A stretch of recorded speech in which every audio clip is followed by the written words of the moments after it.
Yes, good evening. Good evening. And आज हमारे साथ राजेश चौधरी है, और उनके साथ उनके पास बहुत सारी क्वेश्चंस है, उनके दिमाग में बहुत सारी प्रश्न है जो कि वो पूछना चाह रहे हैं, कुछ मेरे से कुछ क्लैरिफाई करना चाह रहे हैं।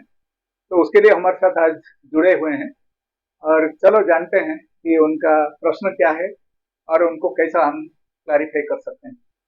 तो ठीक है राजू जी, नमस्कार। नमस्कार। बोलिए, क्या प्रश्न है और आप क्या पूछना चाहते हैं? ये जो लोगों का अस्थमा होता है ना। हाँ। हाँ, तो वो इंग्लिश दवाइयाँ लेने से वो ठीक नहीं हो रहा है। और जो ज़्यादा वो इनहेलर यूज कर रहे तो कफ ऐसा थोड़ा प्रॉब्लम हो रहा है। तो आप बता सकते हो उसका क्या परमानेंट इलाज हो सकता है आपके पास?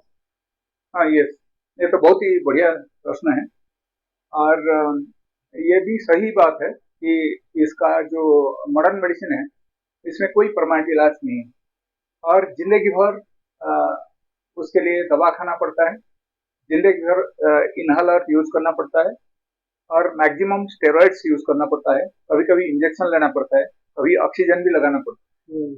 ये सब चीज होता है। जब बहुत बहुत सीवियर हो जाता है, तो उसमें तो ऑक्सीजन भी लगाते हैं, ये सब होता है।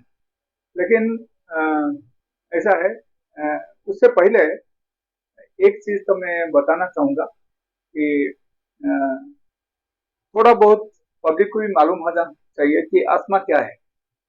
उसके लिए मैं थोड़ा बताता हूँ। ऐसा तो आपको मालूम है, लेकिन फिर भी मैं आपको हम्म। बताता हूँ थोड़ी चीज।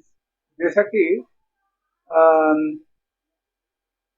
कभी भी कूल क्लाइमेट में आप चले गए, या तो फिर कोई भी आइसक्रीम वाली आइटम्स आपने खा लिए, फ्रिज वाली आइटम्स आपने खा लिए, कूल आइटम्स कुछ खा लिए, कोल्ड ड्रिंक्स पी लिए, तो इमिडिएटली अपने को जो सर्दी हो जाना, खांसी हो जाना, और उसके साथ साथ कभी बुखार आ जाता, और कभी चेस्ट पेन होता, सांस लेने में दिक्कत होता है। और ये जो प्रॉब्लम है, ये उनको हमेशा के लिए लगातार रहता ही रहता है। और सपोज आप एक 6-7 दिन आपने मेडिसिन खा लिए, इंजेक्शन ले लिए, तो उसमें आपका ये कम हो गया, और फिर से आपने कोई 8-10 दिन के बाद कहीं आप बाहर गए, कहीं डस्ट एरिया में आप गए, या तो फिर जहाँ पर बहुत ठंडी का मौसम है वहां पर आपने गए, तो फिर से आपका स्टार्ट हो गया।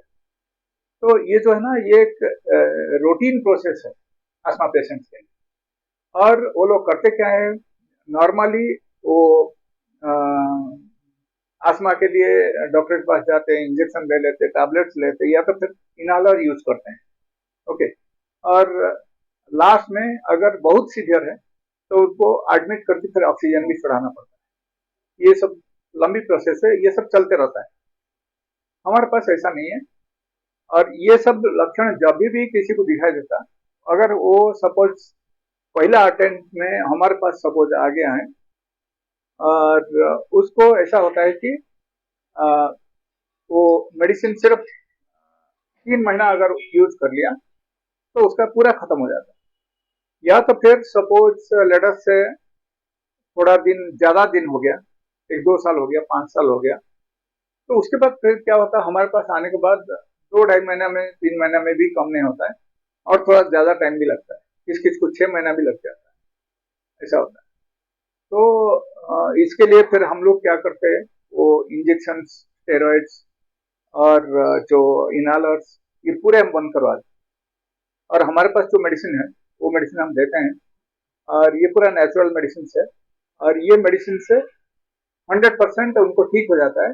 अगर एक आदमी का सपोज पुराना आस्थमा है, और सांस लेने में बहुत दिक्कत हो रहा है, तो उनको max to max 4 to 6 months लगता है, और उसमें पूरा खत्म ही हो जाता है। उसके बाद फिर आपको उसको, ना ही उसको इनहालर की जरूरत पड़ती, ना ही उनको इंजेक्शन की जरूरत पड़ती, ना ही कोई ऑक्सीजन लगाना, ये सब चीज की जरूरत नहीं पड़ती।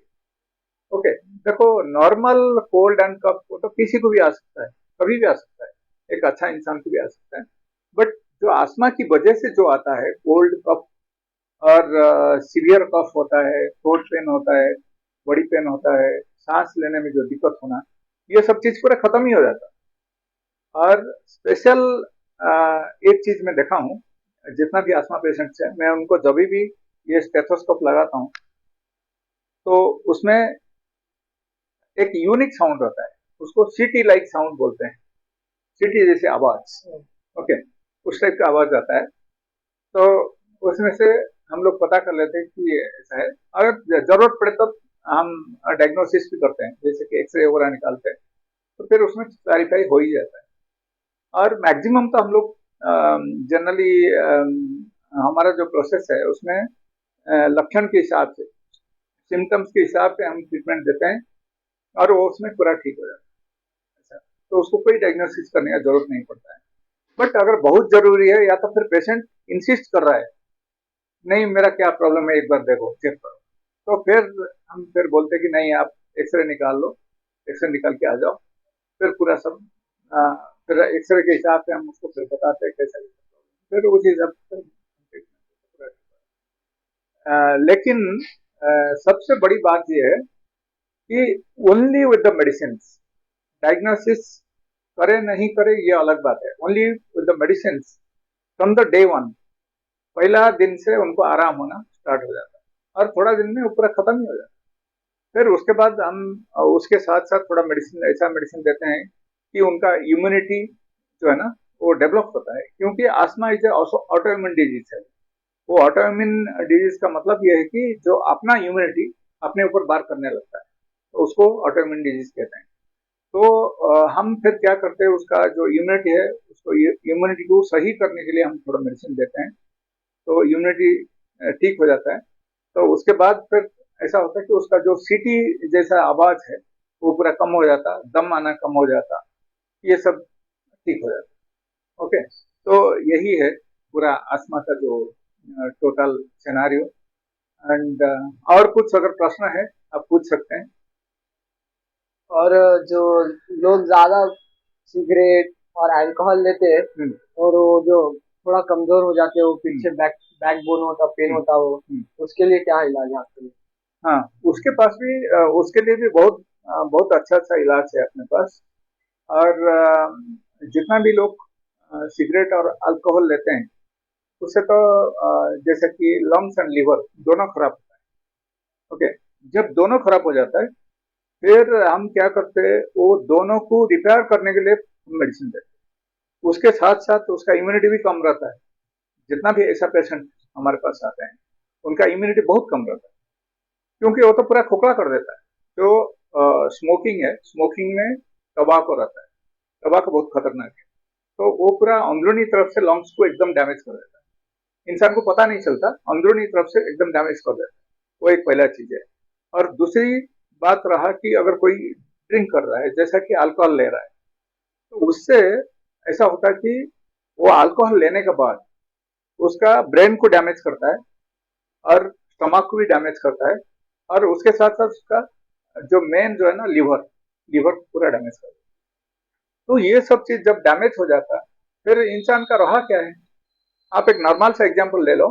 सपोज आप टू व्हीलर चलाते हैं, टू व्हीलर में एक व्हील आपका खराब हो गया और एक्सीलेटर खराब हो गया या तो ब्रेक भी खराब हो गया। अगर दो तीन चीज उसमें खराब ही हो गया तो गाड़ी कैसा चलेगा? तो फिर तकलीफ उठाना पड़ता है, कोई फिर आके उसको उठा के लेके जाना पड़ता है, ये सब होता है।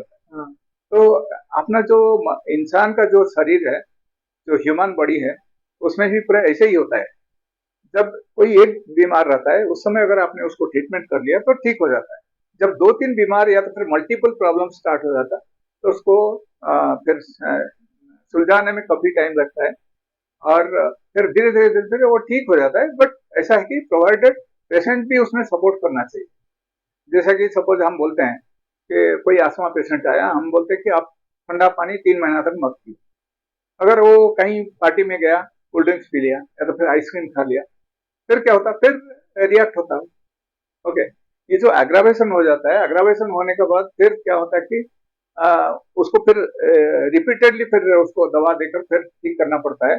अगर वो ऐसे ही करता रहा तो उसको कभी भी ठीक नहीं होता ऐसा। तो अगर हमारा दवा के साथ अगर कोई सही तरीका से परहेज कर लिया, हम जितना भी चीज बताते हैं उसको पूरा परहेज कर लिया, और ठीक से खान पान खाने लगा तो उसको पूरा परमानेंटली ठीक हो जाता, बाद में आता ही नहीं।